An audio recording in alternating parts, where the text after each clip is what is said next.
இந்த காதல் பொல்லாதது, ஒரு காவல் இல்லாதது.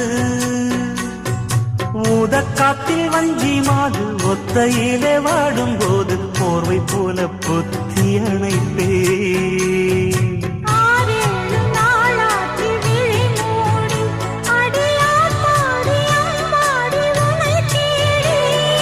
நீதானே மானே என் இளஞ்சோடி, உனை நீங்காது என்றும் என் உயிர் நாடி.